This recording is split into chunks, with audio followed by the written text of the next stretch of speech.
Sahabat, senang dapat kembali menjumpai saudara dalam acara Gema Kasih Indonesia.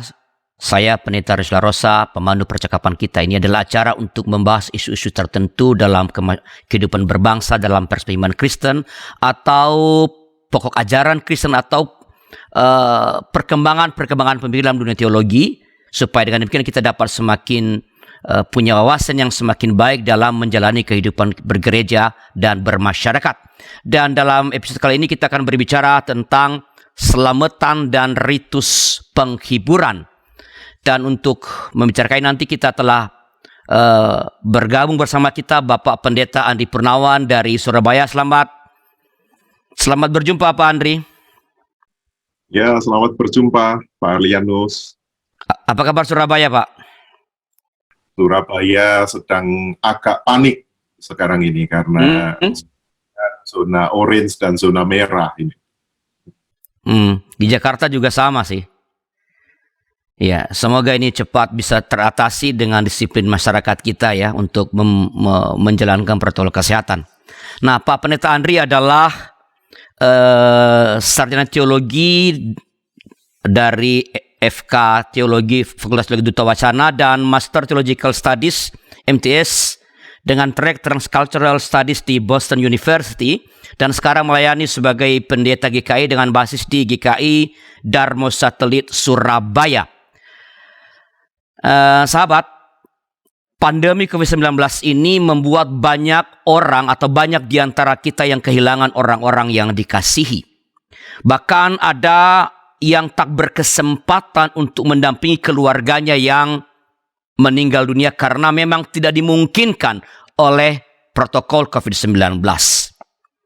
Pemakaman pun dilakukan terburu-buru dan sangat dibatasi jumlah orang yang hadir dalam pemakaman korban dari COVID-19 ini. Nah, dalam keadaan normal saja, kematian anggota keluarga ini meninggalkan duka dan kepedihan yang sangat mendalam. Ya, ketika anggota keluarga kita meninggal. Nah, kepedihan semacam ini atau rasa duka ini tentu semakin dalam ketika anggota keluarga yang meninggal dikarenakan COVID-19 dan dimakamkan dengan protokol kesehatan yang sangat ketat. Tidak ada kesempatan untuk mendampingi mereka ketika masa-masa kritis mereka alami. Nah, adakah cara untuk setidaknya memberikan kekuatan, ya, penghiburan, atau yang membuat mereka yang kehilangan ini tidak benar-benar merasa sendirian di dalam menghadapi peristiwa duka yang memang sangat luar biasa ini? Nah, untuk itu kita akan berbicara tentang selamatan dalam budaya Jawa ya Pak Andri ya? Ya, selamatan, dan kita melihat apakah ada yang bisa kita belajar dari sana nanti dalam rangka ritus penghiburan di dalam kehidupan Kristiani. Saya mulai dengan pertanyaan yang mendasar Pak Andri, supaya kita semua punya pemahaman yang baik tentang itu. Apa sih atau seperti apakah selamatan itu secara umum dalam, mungkin ada macam-macam ya Pak. Seperti apa sih selamatan dalam tradisi Jawa itu Pak? Terima kasih. Pada prinsipnya dalam budaya Jawa, selamatan itu merupakan ritual yang bertujuan agar semua pihak selamat. Selamat itu dalam konsep Jawa adalah semua pihak aman, tidak ada bencana, baik sekarang ataupun di masa mendatang. Oleh karena itu, untuk beroleh keselamatan, seorang juga harus bersedia untuk konsep Jawa, istilahnya andum selamat. Andum selamat. Berbagi keselamatan kepada orang lain. Dan berbagi keselamatan pada orang lain itu dilakukan melalui makanan. Dan kalau kita mencoba menganalisa begitu ya secara akademis, saya meminjam Geertz yang mengatakan selamatan itu merupakan simbol kesatuan mistis dan sosial, di mana tetangga, kenalan, saudara, dan bahkan dalam budaya Jawa, spirit lokal dan para leluhur itu duduk bersama semeja, lalu makan dalam ikatan persekutuan untuk saling menolong. Dan kemudian menurut Geertz itu merupakan semacam social container. Jadi ruang sosial, ruang kesatuan sosial yang memperjumakan banyak aspek kehidupan. Jadi orang Jawa itu mulai kelahiran, pernikahan, panen, dan bahkan kematian, mereka menyelenggarakan selamatan supaya semua orang selamat. Ya, jadi bukan hanya peristiwa hidup ya Pak, tapi juga seperti tadi panen dimasukkan juga di dalam. Bukan hanya peristiwa lahir, lalu kalau ada misalnya akil balik, lalu kematian, tetapi juga peristiwa seperti panen juga ada selamatannya begitu. Betul, betul. Nah, jadi disyukur di dalam panen itu juga sekaligus menjadi ruang untuk berbagi selamat kepada pihak-pihak yang lain. Dan ini akan diimani atau dihayati bahwa ketika seorang panen, lalu mereka mengadakan selamatan, syukuran, hasil panen yang melimpah itu juga akan menjadi berkah. Banyak orang, mereka mendapatkan keuntungan material, tetapi tidak mendapat keuntungan kedamaian. Jadi bukan hanya soal supaya panennya sukses, tetapi panen yang berhasil itu juga mendatangkan kebahagiaan, mendatangkan manfaat, maka selamatan diselenggarakan. Jadi selamat, apa tadi berbagi selamat tadi kan disebut Pak Andri itu dalam artian bukan ucapan ya Pak, tapi dalam artian apa? Salvation begitu? Save begitu maksudnya? Save, salvation, ya. Itu perasaan damai sejahtera, shalom begitu kalau dalam bahasa orang Kristen. Jadi itu yang dibagikan ketika kita mengalami peristiwa tertentu. Betul. Nah, kita kan bicara lebih khusus mengenai yang kedukaan nih Pak. Kalau yang kedukaan nih, selamatan dalam rangka, tadi kan berbagi shalom. Kalau dalam selamatan kedukaan gimana berbagi? Atau seperti apa dulu sebelum pesan, seperti apa dulu sih selamatan ketika kedukaan terjadi itu? Selamatan di kedukaan di masyarakat Jawa ini menarik sekali. Karena apa? Ketika seorang meninggal, jadi di hari yang sama, setelah seorang itu dikuburkan, biasanya pihak yang berduka dibantu para tetangga, itu langsung menyelenggarakan selamatan. Pada hari haknya ya, pemakaman. Iya, selamatan kedukaan yang pertama itu pada hari hanya. Dan setelah itu juga ada selamatan pasca kedukaan yang fungsinya sebagai praktik penghiburan.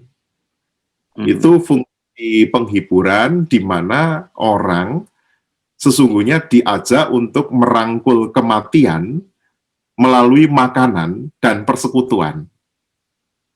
Jadi kematian itu bukan sesuatu yang ditolak atau ada sikap denial ya, penolakan, merasa lari dari kenyataan.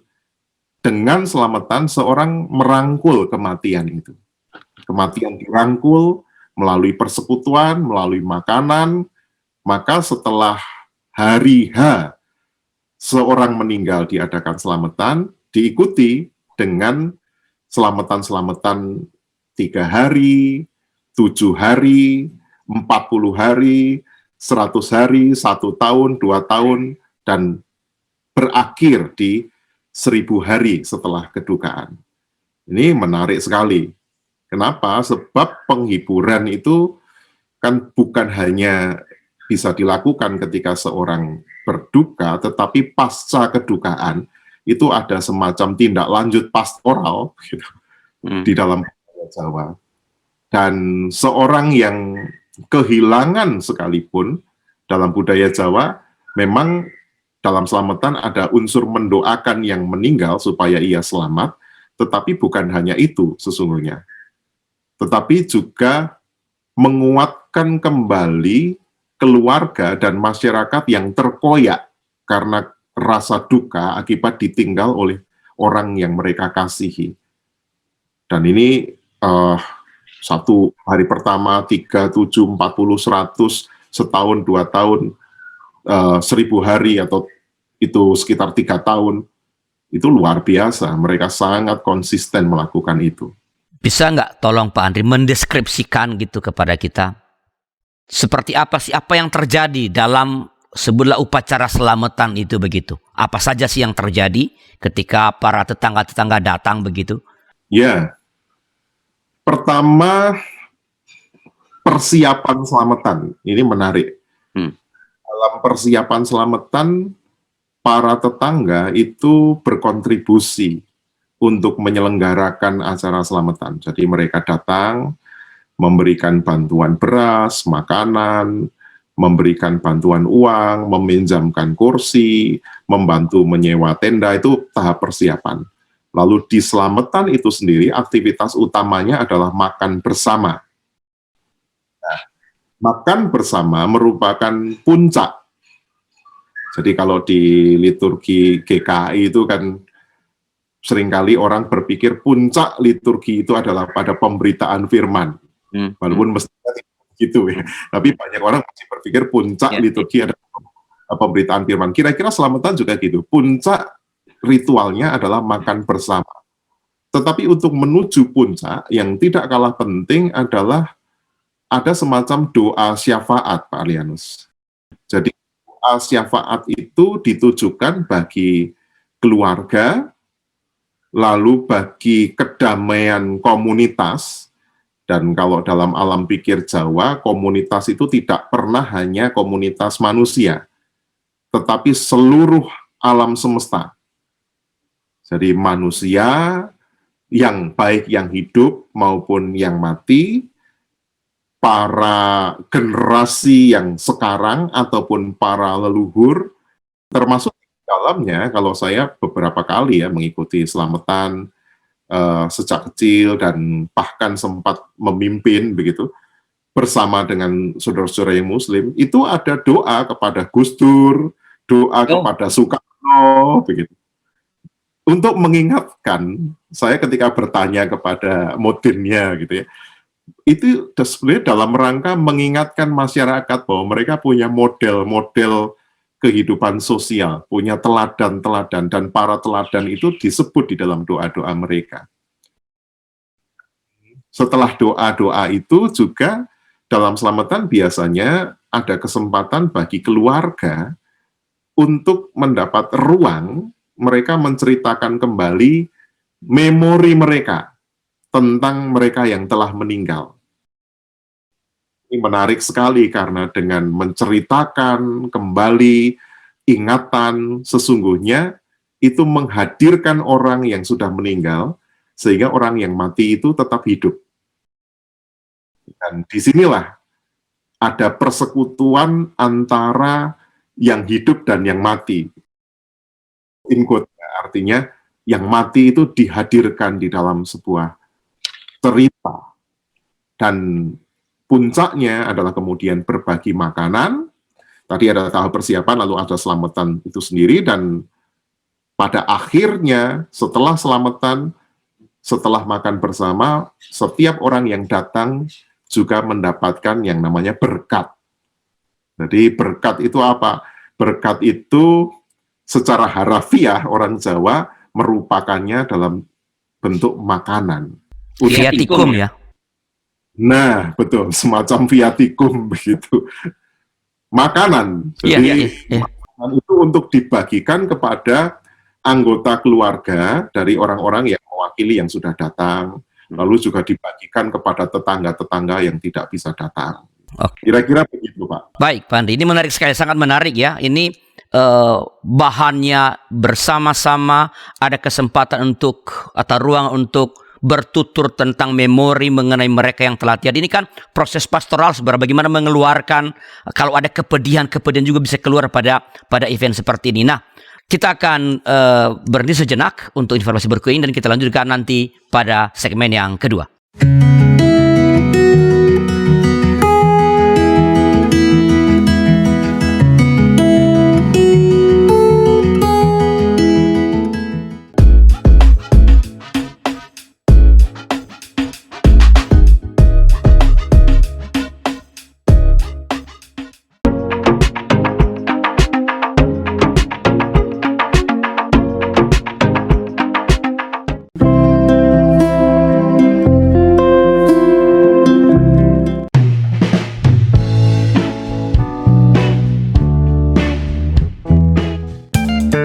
Sahabat, mari dukung pelayanan dan pekabaran Injil melalui YKB dengan membagikan link acara ini kepada sebanyak mungkin orang. Dukungan juga dapat saudara lakukan dengan mentransfer dukungan finansial ke rekening BCA ke nomor 450 305 2990 450 305 2990 atas nama Yayasan Komunikasi Bersama.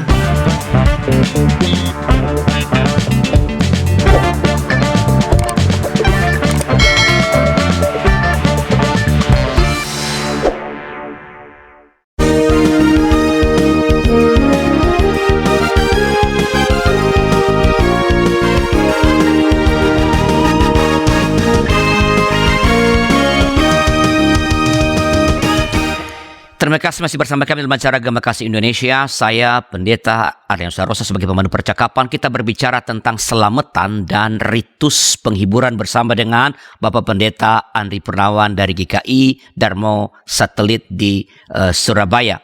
Pak Andri, saya ingin sedikit tahu nih Pak, yang agak teknis ya, dan mungkin punya makna ketika kan puncaknya kan makan bersama tadi kan Pak.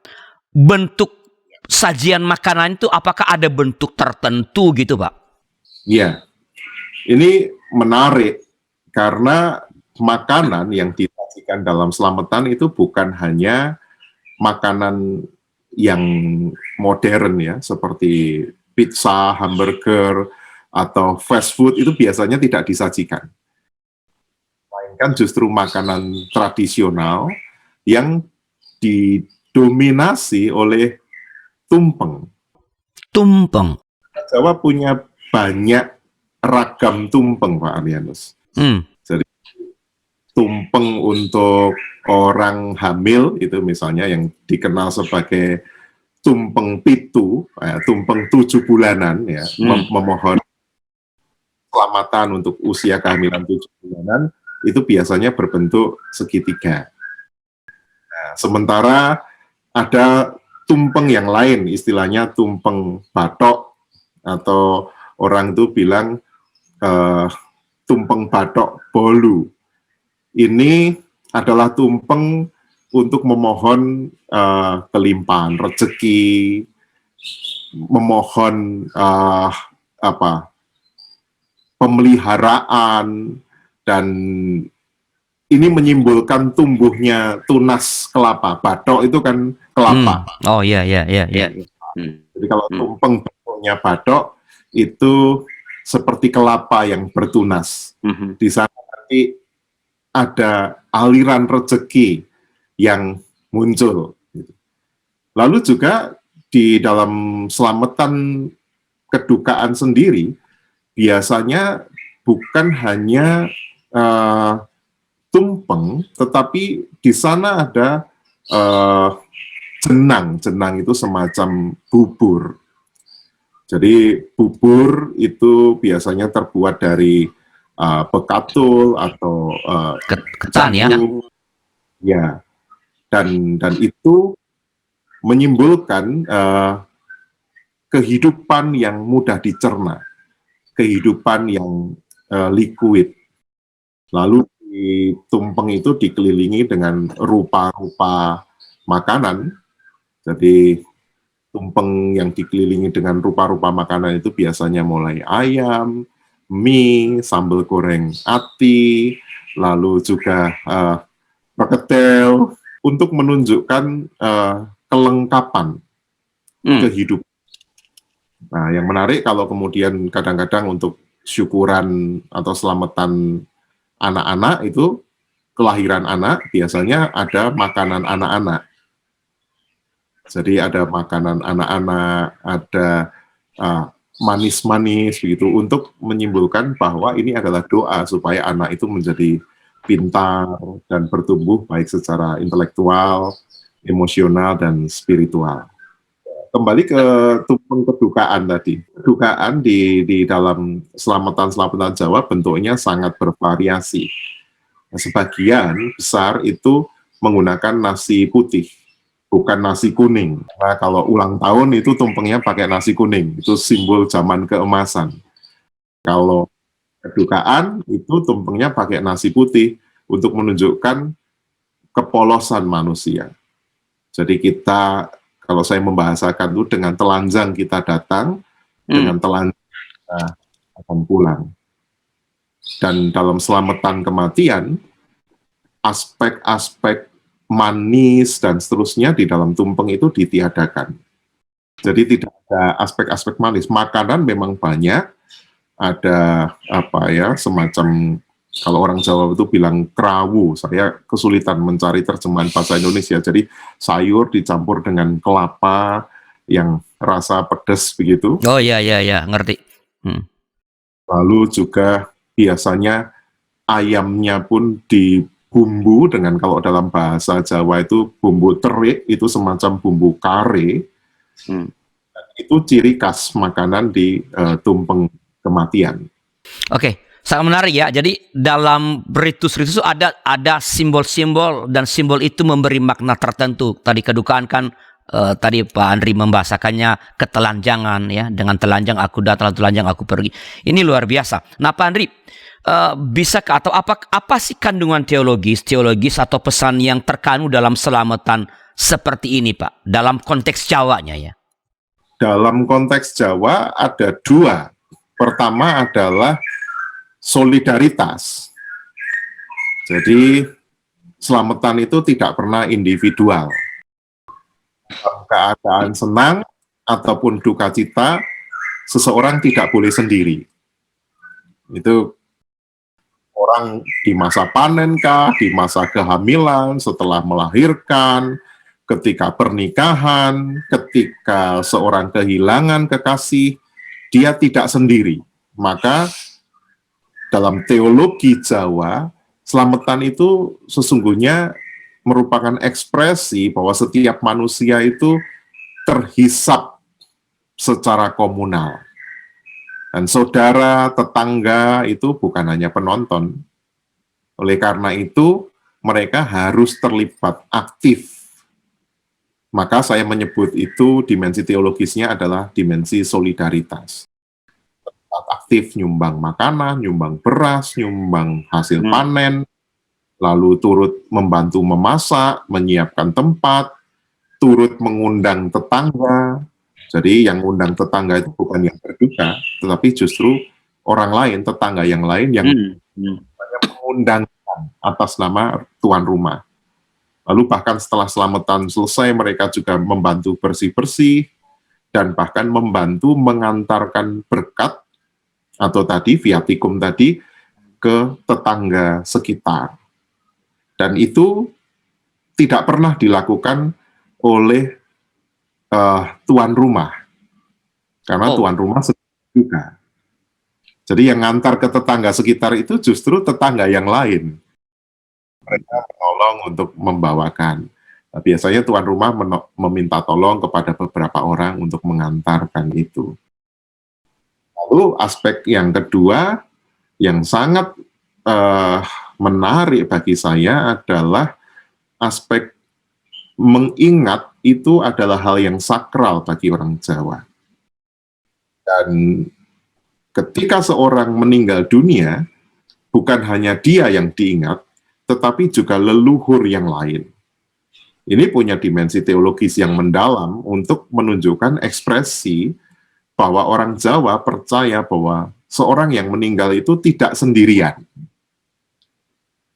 Yang hidup tadi tidak sendirian, terhisap dalam komunitas, ditopang oleh komunitas, yang mati juga begitu. Dia tidak sendirian, maka yang diingat bukan hanya mereka yang baru saja meninggal, tetapi juga para leluhur. Dan di masyarakat tertentu, misalnya saya asli Kediri ya, di Kediri itu kalau selamatan, nama-nama dayang, lalu nama-nama pendiri desa, itu disebutkan. Tadi di awal saya juga sempat menyebutkan nama Soekarno, nama Gus Dur, itu disebutkan. Untuk menunjukkan sebuah ingatan sekaligus penegasan bahwa mereka yang meninggal itu tidak sendiri, namun berkumpul bersama dengan leluhur. Nah, apakah pesan-pesan atau teologi semacam ini ada padanannya nggak Pak Andri dalam teologi Kristen? Saya dengan mudah menemukan itu Pak Adrianus. Jadi misalnya kalau kaitannya dengan solidaritas, teologi Kristen itu adalah teologi solidaritas. Bahkan Tuhan Yesus pun ketika ia datang ke dunia, ia disebut divine co-sufferer begitu ya. Dia adalah Allah yang mau turut menderita. Dan kalau ini dihubungkan dengan dimensi makanannya, saya ingin meminjam teologinya Norman Wirsba yang menyebut makan itu sendiri sesungguhnya sangat sakral. Jadi teologi makanan yang ditulis oleh Norman Wirsba itu mengatakan bahwa makan itu sesungguhnya sangat trinitaris. Sebab sebagaimana Bapa, Putra, dan Roh Kudus yang bersekutu, saling mengisi, saling berkelindan, saling bekerja bersama. Ketika seorang makan, orang bersama-sama dengan yang lain. Dan makanan bagi Wirsba merupakan sarana untuk berbagi dan merawat kehidupan di mana solidaritas, empati, dan kesediaan berbagi suka dan duka itu terjadi. Allah Tritunggal juga interdependen bersama, dan melalui makan seorang itu terkoneksi, terhubung dengan keanggotaan terhadap semesta dan juga Allah. Saya contohkan gini Pak Arlianus, gampangnya. Pagi tadi Pak Arlianus makan apa kalau boleh tahu? Tadi siang makan nasi dan udang dan ayam. Makannya sehat ini, makan nasi, udang, ayam. Dan ketika mentimun. Dan mentimun. Ketika Pak Arlianus makan, katakanlah udang dan ayam, saya contohkan. Udang dan ayam itu hidup. Nasi dan mentimun tentu juga. Tapi saya ingin mencontohkan udang dan ayam itu adalah makhluk hidup. Ketika Pak Arlianus makan ayam dan makan udang, yang terjadi adalah kehidupan Pak Arlianus itu ditopang oleh kematian ciptaan yang lain. Udangnya harus mati dulu. Ayamnya harus mati dulu supaya menopang kehidupan Pak Arlianus. Nah, Norman Wirsba ini menarik sebab dia mengimajinasikan bahwa ketika seorang makan, ia hidup, tetapi ciptaan yang lain itu memberi diri bagi kehidupan orang yang makan itu. Kita hidup oleh sebab ada ciptaan yang lain yang mati. Dan teologinya Wirsba ini kan sebetulnya berangkat dari keprihatinan tentang desakralisasi makanan ya, karena banyak orang itu makan tidak tahu apa yang dimakan, makan cepet-cepetan, lalu ada yang namanya komodifikasi atau makanan menjadi komoditas, sehingga orang tidak pernah tahu dimensi spiritual yang ada di dalam proses makan itu. Nah, bagi Wirsba, makanan merupakan ekspresi kita, sekaligus perhatian ilahi, sehingga ketika orang bisa makan, Allah menjamin kehidupan manusia melalui kematian ciptaan yang lain, dan kita sesungguhnya bukan hanya konsumen, bukan hanya pelahap yang tidak pernah sadar dari makna datangnya makanan kita. Nah, keterkaitan antara yang hidup dan yang mati dalam selamatan itu, Pak, itu sangat kuat. Jadi solidaritasnya tergali di sana, bahwa kematian dan kehidupan itu terhubung, dan itu disimbolkan melalui makan. Ada interaksi antara yang mati dan yang hidup menjadi sebuah kesatuan yang indah. Dan ini memang teologi kontemporer, Pak Arlianus, teologi Kristen, teologi makan itu. Dan dalam selamatan juga, orang kan tidak hanya datang, duduk makan, lalu pulang. tetapi saling aktif, terlibat, saling menolong, menyelenggarakan makan bersama, dan spirit yang demikian tuh sangat paralel dengan gagasan Norman Wirsba. Jadi gagasan Wirsba adalah kita harus menghayati makan dalam relasi persekutuan, makan yang sangat trinitaris. Apakah kita bisa belajar dari upacara selamatan pasca kedukaan ini dalam misalnya mencipta ritus kebaktian penghiburan Kristen yang dalam pandangan saya cukup kering sebenarnya? Kita akan bicarakan setelah informasi berikut ini.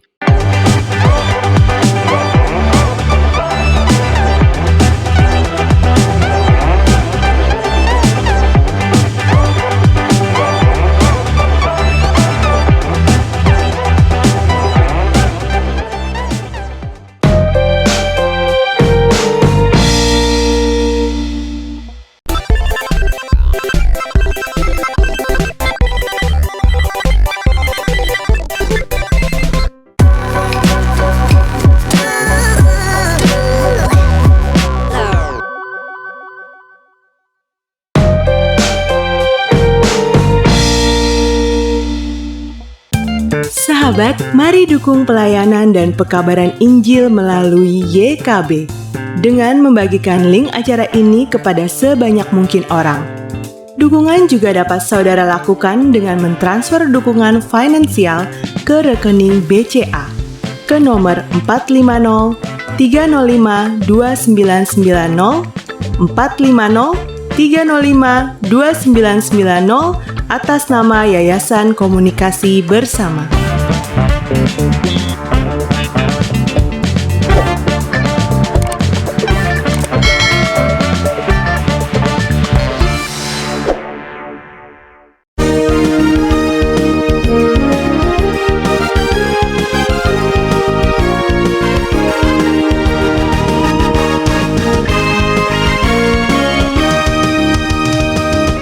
Terima kasih masih bersama kami di Masyarakat Gema Kasih Indonesia. Saya Pendeta Arya Staroso, pemandu percakapan kita.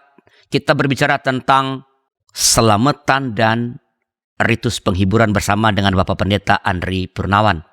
Pak Andri, ini sangat menarik tadi mengenai ini ya. Saya ingin kita tarik ini dalam kebaktian sebutlah penghiburan di kekristenan. Yang saya bilang tadi, mungkin saya salah. Ya, agak kering sebenarnya. Kita nggak punya ritus tertentu, nggak punya penanda begitu loh. Ya, kalau baptisan ada air, lalu kalau ini apa yang bisa diingat orang untuk menguatkan dirinya? Apakah ada teks dan ritus selamatan kedukaan yang bisa kita adopsi atau kita baptiskan begitu sehingga ia menjadi ritus penghiburan secara Kristiani, Pak Andri? Ya, ritus penghiburan yang sangat menarik sebetulnya adalah makan itu sendiri. Di dalam makan itu, tadi saya mengatakan bahwa ketika ciptaan yang lain mati, kita hidup. Mungkin formulasi liturgis kematian orang-orang yang kita kasihi itu juga punya keterkaitan dengan kehidupan kita. Katakanlah ibu saya sudah meninggal dunia. Jadi saya contohkan ibu saya. Tanpa ibu saya tidak akan mengenal Tuhan. Tanpa ibu saya, keluarga kami tidak menjadi Kristen. Sehingga ketika ia mati, kita hidup. Jadi kematian itu menegaskan kehidupan kita, keberlangsungan hidup kita. Makan juga begitu. Maka kalau mau dipilih, kalau baptisan tadi ada air disimbolkan, menurut saya tumpeng itu juga bisa dipakai sebagai media. Karena tumpeng bisa dipakai sebagai media, satu secara budaya, terutama di masyarakat Jawa ya, kalau kita bicara masyarakat Jawa, tumpeng itu punya makna yang mendalam bagi mereka.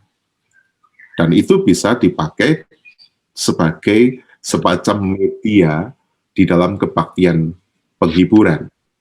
Jadi ada tumpengan, dan di dalam tumpeng itu tidak hanya kering, sebab di sana proses tumpengan orang Jawa misalnya ada doa bagi ibu bumi, doa bagi pengawal semesta, doa bagi kesucian tanah, yang di sana ada unsur ekoteologi itu, mencerminkan solidaritas bagi bumi.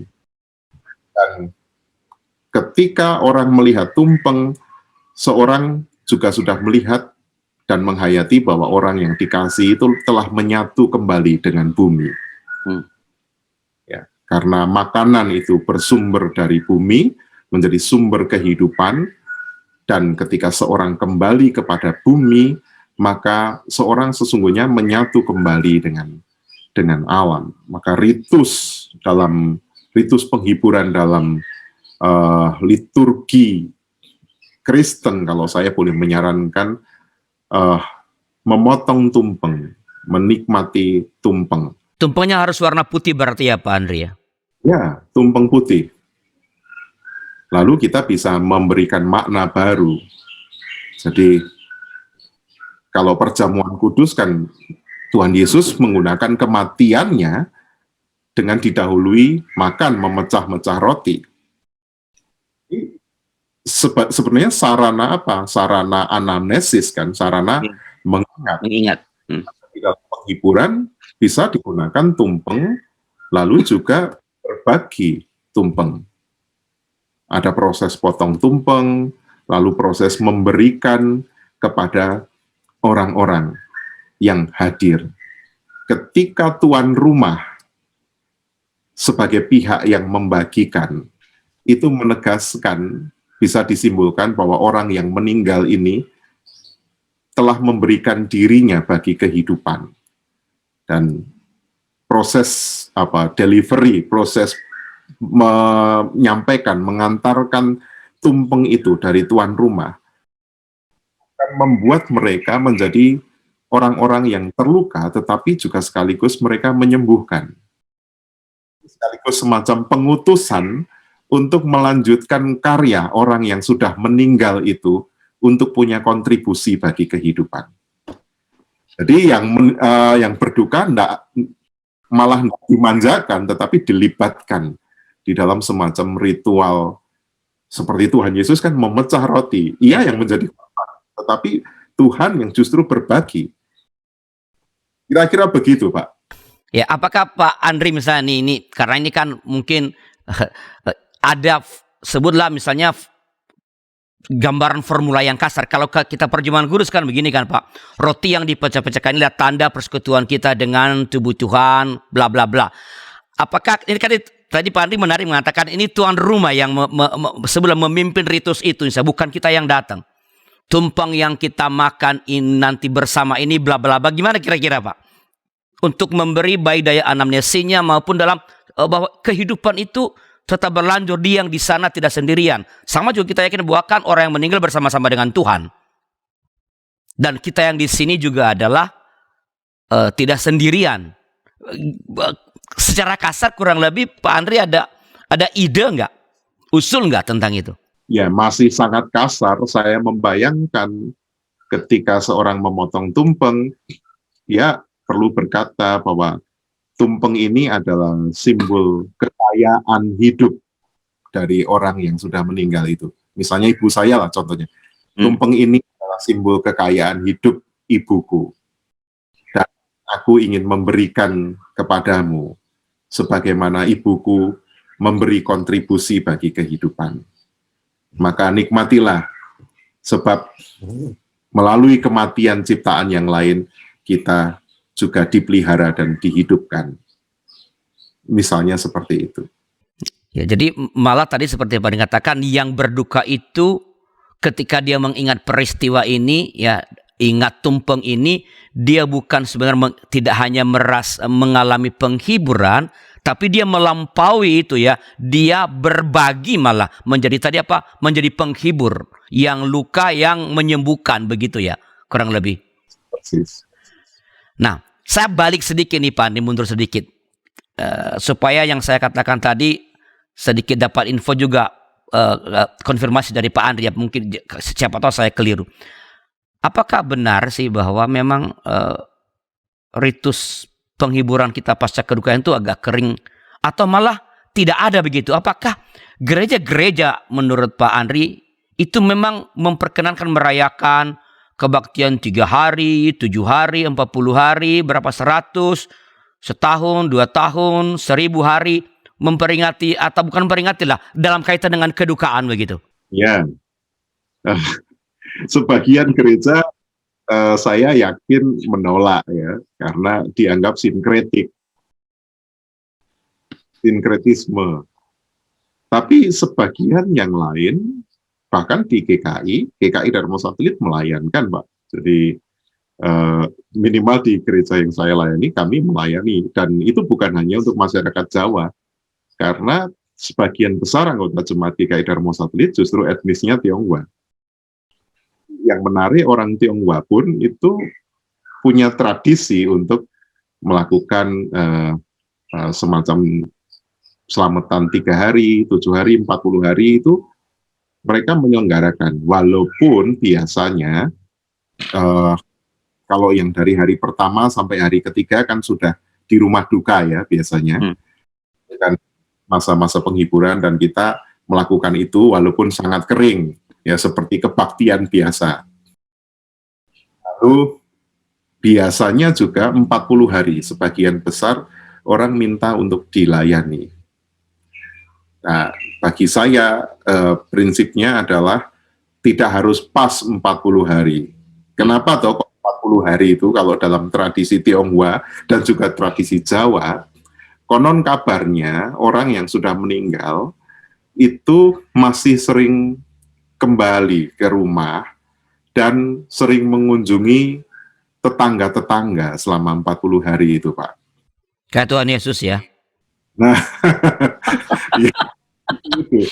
Jadi ada iman yang demikian, sehingga supaya dia itu bisa pergi dengan tenang, maka dia perlu diselamati. Itu perlu dikristenkan, artinya perlu dikontekstualisasikan, sebab kan memang dalam tradisi doktriner kita percaya bahwa mereka yang sudah dipanggil Tuhan kan bersama dengan Bapa di surga, bersama dengan Kristus. Yesus pun mengatakan saat ini juga engkau bersamaku di dalam Firdaus.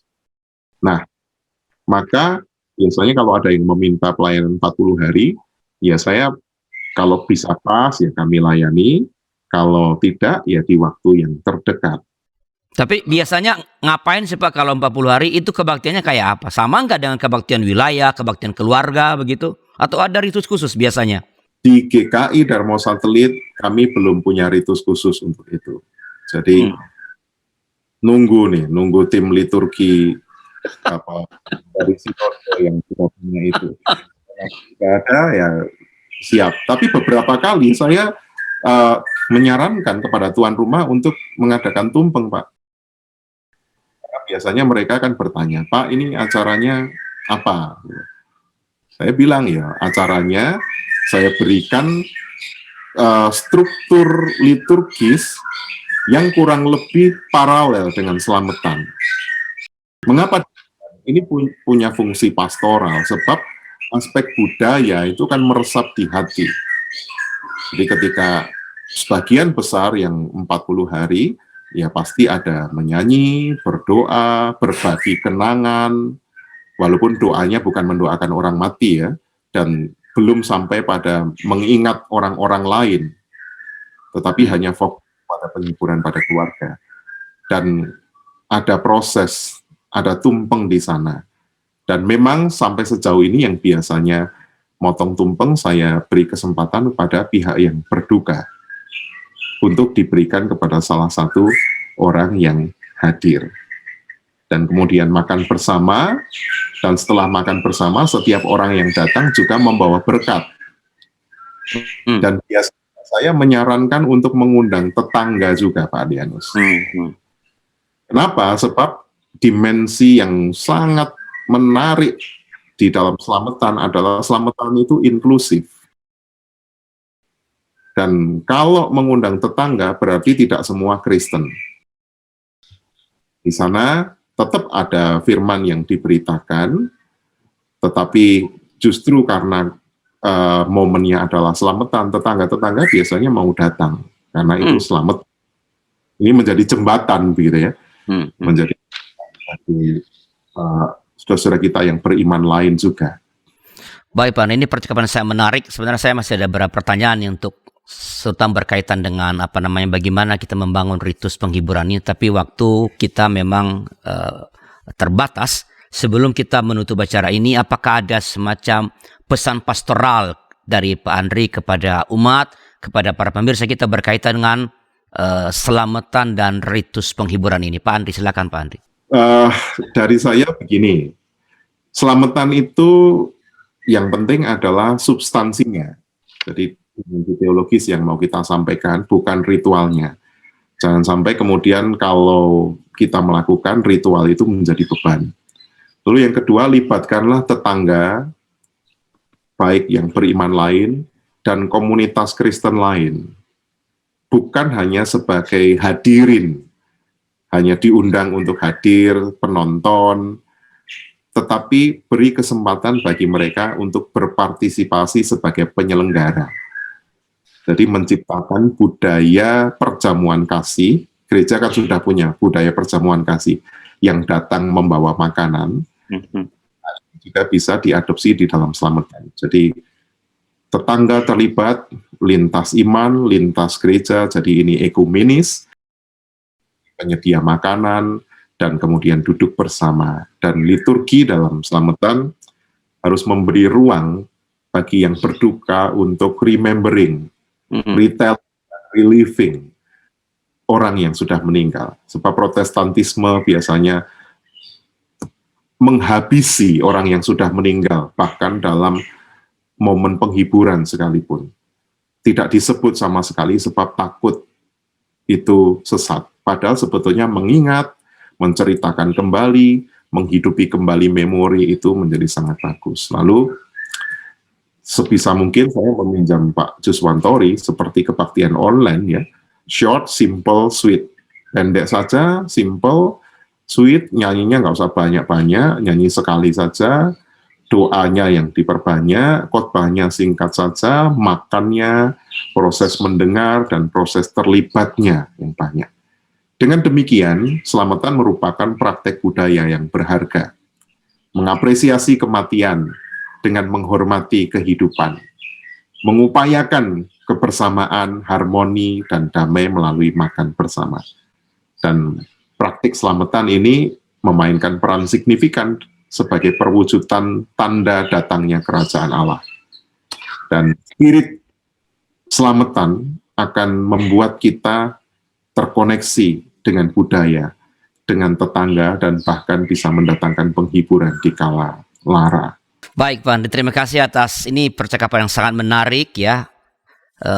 Waktu kita nggak bisa bicara lebih jauh lagi karena waktu terbatas, tapi ini saya percaya sangat memperkaya kita, menolong kita, terutama gereja-gereja untuk memikirkan ya bahwa kita perlu sebenarnya ritus ya untuk penghiburan pasca kedukaan yang dapat diingat oleh keluarga yang berduka untuk membuat mereka bukan saja memperoleh penghiburan dan penguatan, tapi melampaui itu tadi Pak Andri mengatakan mereka menjadi keluarga duka yang justru menghiburkan, yang terluka, yang menyembuhkan. Terima kasih sekali lagi dan saudara, terima kasih atas kebersamaan kita pada episode kali ini. Bila ada masukan-masukan silakan kirimkan ke kami melalui nomor 0812-8188-9191. Berakhirlah percakapan kita kali ini dan sampai jumpa pada episode yang akan datang. Tuhan memberkati.